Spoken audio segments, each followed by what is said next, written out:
This is Danny Acosta with AKA head trainer Javier Mendez. Javier, Cain Velasquez, UFC heavyweight champion. What can fans expect coming into this first title defense? Junior dos Santos is a very tough opponent.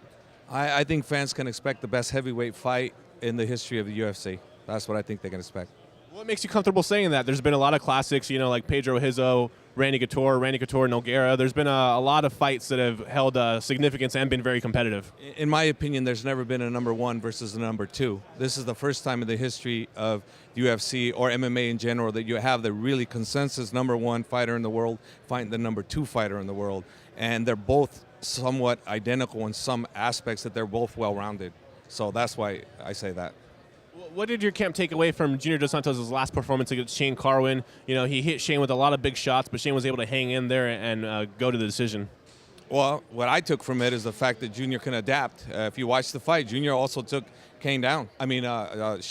So I learned that this guy's learning all parts of MMA and to take him very serious in every area.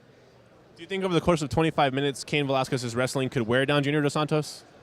If we focus on just the wrestling, I think that he definitely would get somewhat tired. But then again, we're going to have to deal with Junior stand-up. So I'm not so sure that it's to our advantage to necessarily just go and try to wrestle with the guy because he's so well-rounded. There's been a lot of progress made in Cain Velasquez. Obviously, it shows with every performance. But you had a year in which he was in the gym, rehabbing and then coming back to prepare for this title fight. What do you think is the biggest thing he took away in that year coming into this bout?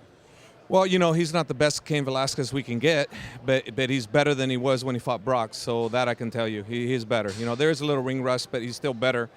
The Cain Velasquez we have today fighting Junior dos Santos is better than the Cain that fought Brock Lesnar last year. Javier Mendez.